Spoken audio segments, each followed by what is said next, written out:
اور اداروں کے ہاتھ سے نکل گیا تو پھر پاکستان کی عوام اس پہ سو موٹو لے گی، پاکستان کی عوام اس کو دیکھے گی کہ اگر عمران خان ان کے مقبول ترین وزیر اعظم کو، دنیا کے مقبول ترین وزیر اعظم کو اگر کسی نے گرفتار کرنے کی کوشش کی تو عوام اس پہ کیا رد عمل دے گی اور اس بارے میں کیا چیزیں چلیں گی۔ اس کے علاوہ جو 22 مارچ کو فرد جرم عائد ہونی ہے، عمران خان نے اس بارے میں اہم ترین ذرائع سے یہ معلومات پہنچا دی ہیں طاقتور حلقوں کو کہ اگر آپ مجھے گرفتار کریں گے، اگر میرے ساتھ آپ مجھے دیوار سے لگانے کی کوشش کریں گے تو اس کے کانسیکوینسز بھی ہوں گے۔ عوام اس بارے میں اللہ عمل بنائے بیٹھی ہے، عوام تیار بیٹھی ہے۔ سب سے اہم چیز جو ہے وہ عمران خان کو داد دینی چاہیے کہ اتنے بڑے سینیریو، اتنے بڑے پولیٹیکل جو فال ہے، گیپ آیا ہے، اس میں اگر دیکھا جائے تو عمران خان سب سے بڑے اور سب سے مقبول ترین وزیر اعظم رہے ہیں۔ تاریخ میں کبھی ایسا نہیں ہوا کہ ایک وزیر اعظم کو نکالا گیا ہو اور عوام نے اس پہ غم و غصے کا اظہار کیا ہو، وہ سڑکوں پہ آ گئے ہوں۔ تاریخ میں، پاکستان کی 75 سالہ تاریخ میں ایسا کبھی نہیں ہوا،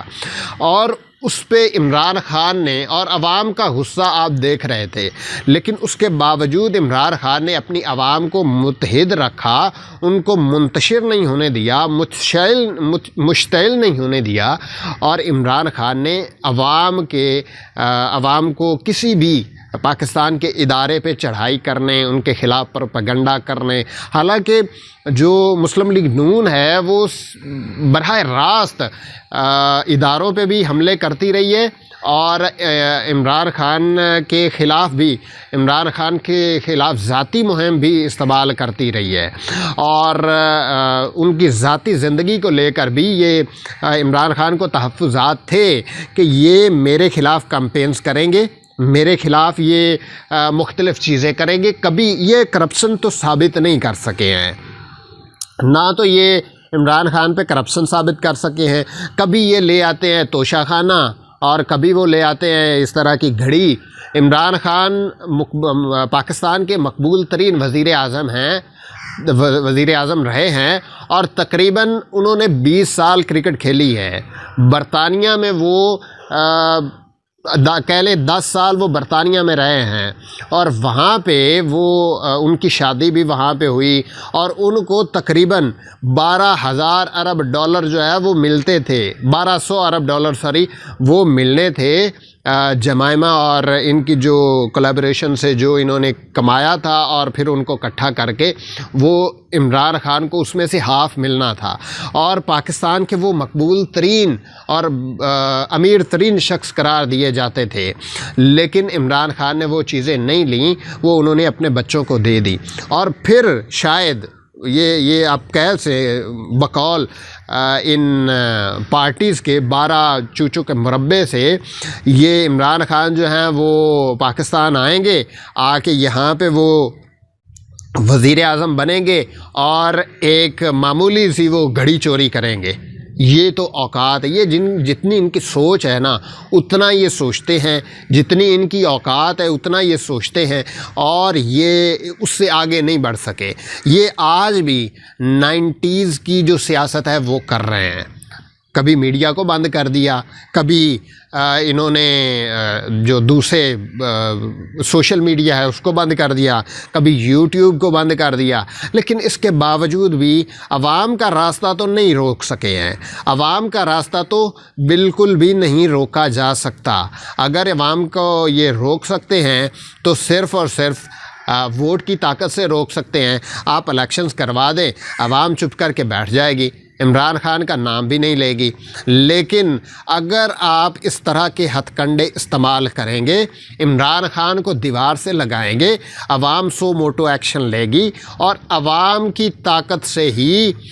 ملک کا اگلا وزیر اعظم بنے گا۔ آپ نے یہاں پہ قبضہ تو کر لیا، آپ نے کسی کے کہنے پہ قبضہ تو کر لیا، آپ نے کسی کی مدد سے قبضہ تو کر لیا، لیکن عوام کے دلوں پہ آپ کا قبضہ نہیں ہے۔ عوام آج بھی آپ کو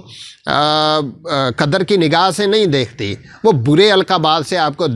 نوازتی ہے۔ اگر آپ دیکھنا چاہتے ہیں کہ عوام کے دل میں کتنا پیار ہے آپ کے لیے، تو آپ ایک دفعہ عوام میں آ جائیں، آپ عوام کے ساتھ چلے جائیں، عوام کے درمیان میں آپ کچھ دیر کھڑے ہو جائیں، آپ کو اپنی اوقات پتہ چل جائے گی۔ اس کے علاوہ ایک اہم ترین شخصیت جو پاکستان میں تقرری ہونے والی ہے 29 نومبر کو، وہ اگر وہ یہ پی ڈی ایم چاہتی ہے کہ وہ عمران خان نہ کرے۔ اب معاملہ کیا ہے، 29 نومبر کو جو تقرری ہونی ہے اس کے بارے میں تقریباً 4 نام، بیسیکلی 3 یا 4 نام جاتے ہیں۔ اس میں جنرل فیض حمید کا نام 4تھے نمبر پہ ہے، اور عمران خان جو ہے وہ ماضی میں یہ چاہتے تھے کہ DGISI جو ہیں وہ جنرل فیض حمید رہیں، اور جب تک یہ صورتحال افغانستان والی صورتحال کسی ایک طرف نہیں لگ جاتی تو جنرل فیض حمید آ جائیں۔ لیکن جو طاقتور حلقے تھے جنہوں نے یہ پلاننگ کرنی تھی، انہوں نے پلاننگ یہ کی کہ عمران خان کو تو نکالنا ہے، تو ساتھ میں جو جنرل فیض حمید ہیں ان کو بھی کہیں اور شفٹ کر دیا جائے۔ تو اسی سلسلے کی کڑی شروع ہوتے ہوتے آج یہاں تک پہنچ گئی ہے۔ اس کے علاوہ اگر 2 اور جنرلز کی بات کی جائے باقاعدہ، تو اگر دیکھا جائے تو 6 جنرل جو ہیں، تقریباً 6 جنرلز وہ ہو سکتے ہیں جن کے نام جا سکتے ہیں آرمی چیف کے لیے، اور وہ آرمی چیف بن سکتے ہیں۔ جنرل فیض حمید کے حوالے سے یہ سوچا جا رہا ہے کہ جنرل فیض حمید کو تو بنانا نہیں ہے۔ طاقتور حلقوں نے بھی یہ سوچا ہے، اور جو اس پاکستان پہ امپورٹڈ کمپنی ہے وہ بھی یہی سوچ رہی ہے کہ جنرل فیض حمید کو تو نہیں بنانا۔ اب ان کا مسئلہ کیا ہے، کیا ہو سکتا ہے، کیوں وہ ایسا کرتے ہیں، یہ تو وہی فیصلے کر سکتے ہیں یا وہی بتا سکتے ہیں کہ ان کو کیا مسائل ہیں جنرل فیض حمید سے۔ اب آ جاتے ہیں جی 22 مارچ والا جو معاملہ ہے۔ 22 مارچ کو جو فرد جرم عائد ہونی ہے، عمران خان نے گجرانوالہ جلسہ کیا، بہت بڑا جلسہ تھا پاکستان کی تاریخ کا۔ گجرانوالہ کا یہ بہت بڑا جلسہ تھا، عوام عمران خان کے ساتھ کھڑی ہو گئی ہے۔ عمران خان ایک سے ایک بڑھ کے جلسہ کر رہے ہیں۔ عمران خان جلسے کے بعد GT روڈ پہ واقع ایک ہوٹل پہ گئے، وہاں پہ انہوں نے عوام کے ساتھ بیٹھ کے یا عوام میں گھل مل گئے، اور وہاں پہ انہوں نے رات کا کھانا کھایا، اور بڑے سادہ طریقے سے کھایا۔ آپ ایک ان کی ویڈیو وائرل ہوئی ہے کہ وہ روٹی جو ہے وہ چائے میں ڈبو کے کھا رہے ہیں۔ ایک سادہ انسان، آپ اس کو ایک درویش انسان ہے، میں تو یہ کہوں گا۔ اب معاملہ یہ ہے کہ 22 مارچ کو جو عمران خان نے کال جو ان پہ فرد جرم عائد ہونی ہے، اس حوالے سے عمران خان نے لانگ مارچ کے حوالے سے جو کال دینی ہے، وہ دونوں چیزیں آپس میں کس طرح لنک کرتی ہیں۔ گجرانوالہ جلسے میں انہوں نے پہلے بتایا تھا کہ گجرانوالہ جلسے میں وہ کال دینے والے ہیں لانگ مارچ کے لیے، لیکن عین وقت پہ 6 ایسی کالز آئیں عمران خان کو، 6 کالز کہ ابھی آپ لانگ مارچ کا اعلان نہ کریں، اور ان کو پیغام دیا گیا کہ ہم آپ کے بارے میں کچھ سوچ رہے ہیں۔ اگر آپ ان چیزوں پہ ان چیزوں پہ ان کو آپشنز دیے گئے تھے، اگر ان چیزوں پہ آپ اگر ہمارے ساتھ بیٹھتے ہیں تو ہم ان ساری چیزوں کو ایک طرف لے کے چل سکتے ہیں، اور آپ فی الحال لانگ مارچ کی کال نہ دیں۔ تو عمران خان نے اس وجہ سے اس میں لانگ مارچ کی کال نہیں دی، اور عمران خان وہ ساری چیزیں وہ ایک دفعہ روک دی تھی۔ اس کے علاوہ اسلام آباد اور راولپنڈی میں جو ملک کے اہم ترین جنرلز ہیں ان کے درمیان اختلافات کی خبریں بظاہر تو یہ ایک کہہ لیں کہ پروپیگنڈا ہے، لیکن ماضی میں مسلم لیگ نون پاکستان کی فوج اور عدلیہ کے بارے میں پروپیگنڈا کرتی رہی ہے۔ وہ کیا کیا ہے، آپ مریم نواز کو دیکھ لیں، آپ خواجہ آصف کو دیکھ لیں،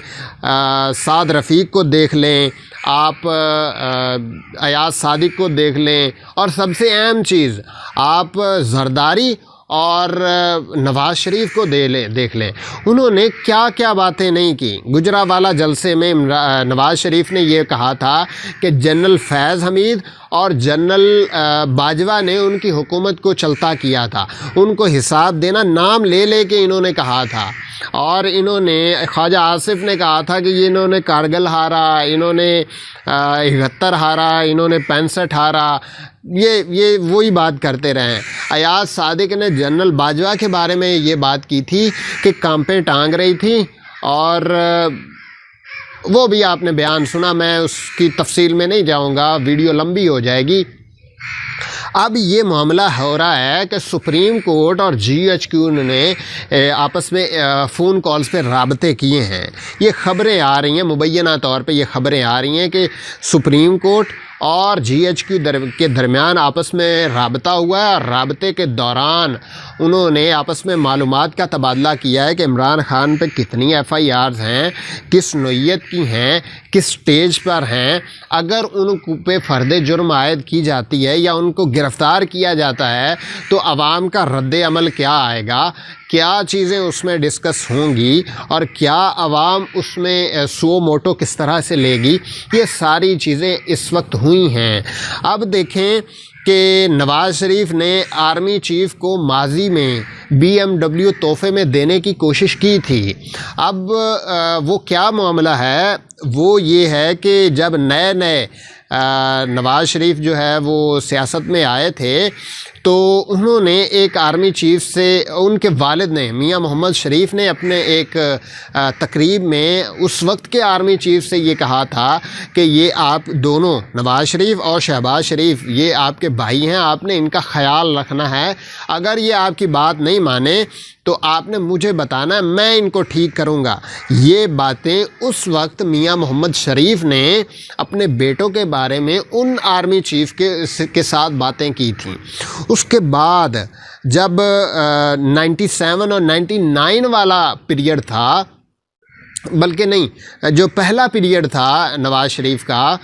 90s کا، اس میں انہوں نے، ان کے آرمی چیف تھے آصف نواز جنجوعہ صاحب، انہوں نے ان کو یہ BMW دینا چاہتے تھے، ایک بار نہیں 2 بار یہ دینا چاہتے تھے، اور شہباز شریف خود لے کر بھی گئے تھے اور ان کو چابی تھوانے کی کوشش کی تھی کہ جناب یہ والد صاحب نے آپ کے لیے تحفہ بھیجا ہے، لیکن آصف نواز جنجوعہ صاحب نے وہ گاڑی نہیں رکھی اور تھینک یو کیا کہ میرے پاس جو ہے میں اس میں خوش ہوں۔ بیسیکلی اس کا مقصد کیا تھا؟ اس کا مقصد یہ تھا کہ نواز شریف کی جو کرپشن کے کیسز ہیں، جو انہوں نے وزیر خزانہ کے ہوتے ہوئے کی تھی یا انہوں نے وزیر اعلیٰ کے ہوتے ہوئے کی تھی، وہ اس پہ پردہ ڈالا جائے، اس کو ایک سائیڈ پہ کیا جائے، نہ اس بارے میں کوئی بات کی جائے اور ہمیں آگے چلنے دیا جائے۔ یہ بیسیکلی ان کا مقصد تھا، لیکن یہ اس طرح سے چیزیں چلتی تھیں۔ اس کے بعد انہوں نے عدلیہ کو پلاٹ دینے کے حوالے سے یہ ایک مہم چلی۔ اب اس بارے میں 2 خبریں ہیں، دو کتابوں کا آپ کو میں ذکر بتا دوں کہ ایک تو کتاب ہے بے نیام تلواریں، جو کہ شجاع نواز پاشا صاحب نے لکھی ہے، وہ آپ پڑھیں، اس بارے میں بڑے اہم انکشافات ہوئے ہیں، یہ اقتدار کے اور جنرلز کے اور جو جی ایچ کیو کے، یہ بہت ساری چیزیں اس میں ڈسکس ہوئی ہیں۔ اس کے علاوہ ایک اور کتاب ہے پاکستان میں بدعنوانی کی حکمرانی، یہ مجاہد حسین صاحب نے لکھی ہے۔ یہ دونوں کتابیں آپ پڑھیں گے، آپ کو بہت ساری معلومات اس دور کی ملیں گی جب نواز شریف جو ہے نئے سیاست میں آئے تھے، یا مطلب 2000 سے پہلے کا جو 20ویں صدی کے سے پہلے کا دور ہے نا، 21ویں صدی سے پہلے کا جو دور ہے نا، تقریباً 15-20 سال کا، وہ آپ کو تفصیلاً اس میں چیزیں ملیں گی، اور بہت باوثوق ذرائع سے یہ چیزیں اکٹھی کر کے کمپائل کی گئی ہیں۔ آپ یہ ضرور دیکھیں، آپ کو اس بارے میں معلومات ملیں گی۔ اب عدلیہ کو پلاٹ دینے کے حوالے سے نواز شریف بڑے اہم تھے۔ اب دیکھیں کہ عدلیہ کو پلاٹ دینے کے حوالے سے انہوں نے ایک مختص کیا ہوا تھا، چیز مختص کی ہوئی تھی، اور یہ دیکھا جاتا تھا کہ اگر نواز شریف کا یہ نظریہ تھا کہ ہر انسان کی ایک قیمت ہوتی ہے، آپ اس کی اچھی قیمت لگا دیں، وہ آپ کا ہو جائے گا۔ اور اسی سلسلے کی کڑی یہ تھی کہ نواز شریف جو ہے، جس کو اپنا بنانا چاہتے تھے، ان کو مختلف تحائف بھیجتے تھے، کبھی گاڑی دے دی، کبھی ان کو پلاٹس دے دیے، کبھی ان کو پیسے دے دیے۔ اس حوالے سے صحافیوں کو بھی انہوں نے خریدا۔ پاکستان کے مضبوط ترین پلرز جو ہیں، وہ ایک تو صحافی ہے، ایک فوج ہے، ایک عدلیہ ہے، اور ایک میڈیا ہے، ٹھیک ہے، مطلب صحافی ہیں اور بیوروکریسی ہے۔ تو نواز شریف نے ان ساروں کو پیسے بانٹے، انہوں نے ان کو پیسے بانٹے، اور اس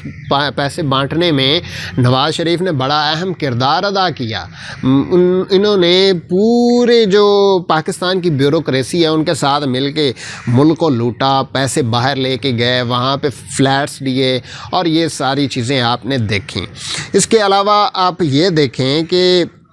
ملک کا طاقتور ترین وزیر اعظم ہوتے ہوئے، ملک کا ایماندار ترین وزیر اعظم ہوتے ہوئے عمران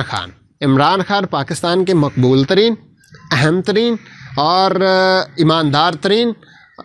ساری کوالٹیز عمران خان میں تھیں، لیکن اس کے باوجود بھی ان کو کیوں نکالا گیا؟ کیا وجہ تھی؟ کیوں ان کو ایک سائیڈ پہ کر دیا گیا؟ یہ ایک اہم سوال ہے۔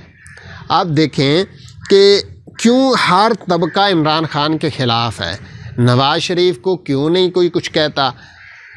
ان کے لیے کیوں سافٹ کارنر رکھا جاتا ہے؟ بیسیکلی مقصد یہ ہے، چیز یہ ہے کہ نواز شریف جو ہے وہ کھاتا بھی ہے اور کھانے بھی دیتا ہے۔ عمران خان کا مسئلہ یہ ہے کہ نہ وہ کھاتا ہے، نہ وہ کھانے دیتا ہے، اور نہ وہ کسی اس طرح کی چیز کرنے کی کوشش کرنے دیتا ہے۔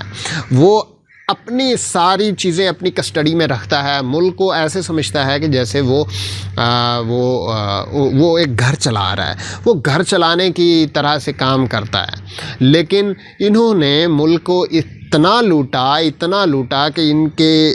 جو لاکھوں کے اثاثے تھے، وہ اربوں میں چلے گئے، اور اربوں والے کھربوں میں چلے گئے۔ میں کروڑوں کی بات نہیں کر رہا۔ اب یہ ساری چیزیں جو ہیں اس وقت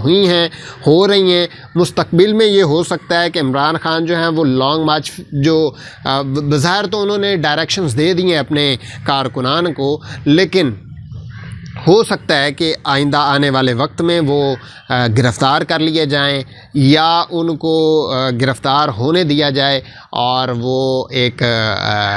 اہم ترین اعلان کریں کہ پاکستان کی عوام سڑکوں پہ نکلے۔ پاکستان کی عوام جو اسلام آباد نہیں پہنچ سکتے، وہ اپنے شہروں کو بند کر دیں، اور بند کرنے کے ساتھ ساتھ ملک کا پہیہ جام ہڑتال ہو جائے اور پاکستان نہ چل سکے۔ عمران خان